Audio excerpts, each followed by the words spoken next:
Parliament के सामने हूँ ठीक, और यहाँ पर मेरे सामने आरएसएस के बड़े पदाधिकारी अरुण सिंह जी हैं और उत्तर प्रदेश, बिहार, दिल्ली इन तीनों जगहों की राजनीति में बड़ी रुचि रखते हैं।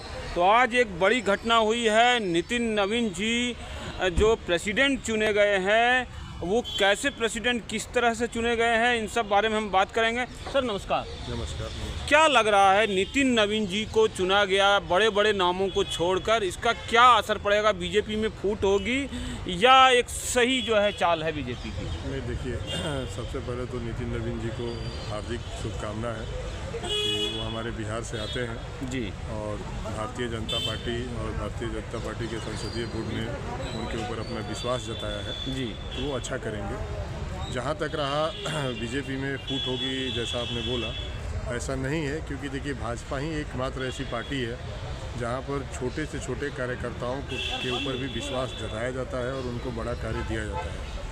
और नितिन नवीन जी के पिताजी के बारे में हम जहाँ तक बताएं, जहाँ तक हम जानते हैं नवीन सिन्हा जी के बारे में, वो बहुत ही सज्जन व्यक्ति थे और संगठन की बहुत अच्छी जानकारी रखते थे। नहीं, आप देखिए आरएसएस से जुड़े हुए हैं, आप लोगों में एक आदत होती है कि जो पार्टी है बीजेपी, उसका कुछ कमी भी है तो उसको ढक देते हैं। ये बात बताइए कि नितिन नवीन जी क्या है, नरेंद्र मोदी के चहेते हैं या क्या है, वो तो आप ही लोग बताएंगे। लेकिन शिवराज सिंह चौहान हैं, बड़े कद्दावर लीडर हैं, मोदी जी के खिलाफ बोल सकते हैं, उनका नहीं बनाया गया। योगी आदित्यनाथ लाइन में थे कि भैया चलो सीएम से हटाया जाएगा, केशव मौर्य ओबीसी उनको सीएम बनाएंगे, उनको भी नहीं बनाया गया।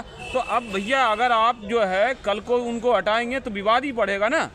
नहीं, आप गलत सोच रहे हैं। ये जो भी निर्णय होता है, ये ऐसा नहीं है कि नरेंद्र मोदी जी हमारे यशस्वी देश के प्रधानमंत्री हैं तो जो तय करेंगे वो बिल्कुल तय हो गया। अच्छा, पार्टी के अंदर अपना एक प्रोटोकॉल है, संवैधानिक व्यवस्था है, उस संवैधानिक व्यवस्था के तहत कोई भी निर्णय लिया जाता है। और नितिन नवीन जी कोई ऐसा नहीं है कि कोई नया नाम है जी, जिसको लोग नहीं जानते। संगठन की बहुत अच्छी सोच रखते हैं जी, और बिहार से आते हैं, लगातार बिहार से चुनाव जीत रहे हैं और अभी बिहार सरकार में उनको एक अच्छी जिम्मेदारी पीडब्ल्यूडी की दी गई थी। तो ये कहना कि शिवराज सिंह चौहान बड़े कद के लीडर है, वो मोदी जी के विरुद्ध बोल सकते हैं, अरे विरुद्ध बोलने की बात नहीं है। संगठन में संगठन के विरुद्ध कोई भी कार्य करेगा तो कोई भी व्यक्ति जो संगठन की जिम्मेदारी लेकर बात विरुद्ध बोलने की नहीं, अगर कोई भी इंसान परिपूर्ण नहीं होता, इस बात को तो आप मानते हैं? बिल्कुल सत्य बात है। तो जब मोदी जी अगर कुछ गलत करेंगे, कोई बोलने वाला नहीं रहेगा, नितिन नवीन क्या बोल पाएंगे? आप बताइए। नहीं, क्यों नहीं बोलेंगे वो? आप ये कैसे सोच रहे हैं कि नहीं बोल पाएंगे? संगठन में अगर कोई गलत कार्य होगा तो नितिन नवीन जी क्यों नहीं बोलेंगे? भाई अध्यक्ष है, अध्यक्ष का आज तक आप गिनाइए कि नितिन नवीन ने कौन सा बड़ा पद संभाला, अचानक उनको बीजेपी प्रेसिडेंट बना दिया गया। देखिए, ऐसे अनगिनत उदाहरण है भाजपा के अंदर में, अनगिनत उदाहरण है कि भाजपा के अंदर में छोटे छोटे कार्यकर्ताओं को उनके कार्यशैली को देखते हुए, उनकी जिम्मेदारियों को देखते हुए पार्टी ने परखा और उनको बड़ी बड़ी जिम्मेदारियों से सराहा है। अच्छा, आप इसका ज्वलंत उदाहरण आप किसी भी प्रदेश से उठा के देख सकते हैं कि अभी जैसे बिहार में आप देखिए सम्राट जी को,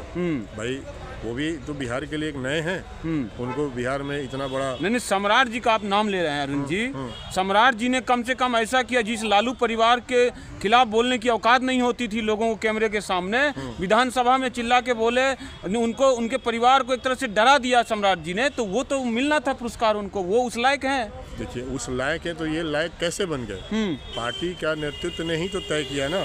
पार्टी के नेतृत्व ने ही तो उनको निखारा और आगे लेके आए। जब आप आगे आएंगे, आपके ऊपर जिम्मेदारियां दी जाएंगी और आप उन जिम्मेदारियों को बहुत अच्छे से कुशल पूर्वक निर्वाह करेंगे, तभी तो पार्टी आपको बड़ा कोई कार्य देती है करने के लिए। तो इसलिए ये संदेह करना कि नितिन नवीन जी नए हैं, छोटे कम उम्र के हैं, ये मेरा ऐसा मानना है कि प्रधानमंत्री मोदी जी ने और हमारे बीजेपी की संसदीय बोर्ड ने जो नितिन नवीन को इतना बड़ा कार्य दिया है और उनको अध्यक्ष बनाया गया, ये बिहार ने भी बीजेपी को बहुत बड़ा मैंडेट दिया है इस चुनाव ने और मोदी जी को बहुत बड़ा रिजल्ट देके भेजा है। आप मुद्दों से भटका रहे हैं अरुण जी। मैं आरएसएस के लोगों की एक पहचान होती है बीजेपी की कमियां जो होती है उसको भी ढकने की, और आप सीनियर पदाधिकारी हैं। मैं ये बात आपसे पूछना चाहता हूं कि जो बिहार से ही अगर लेना था तो वहाँ पे गिरिराज सिंह है, अब वहाँ पर जो है मोतिहारी से राधा मोहन सिंह है, राजीव प्रताप रूड़ी हैं, आरके सिंह को तो देखा उन्होंने कितने ईमानदार थे, जनता कितनी चाहती थी, लेकिन क्या आप देखिए उनके साथ क्या। ऐसे लोगों को डंप करके आप जो है एक नए चेहरे को ला रहे हैं। नेशनल लेवल पर 3-3, 4-4 बार के सीएम रहे वसुंधरा जी हैं।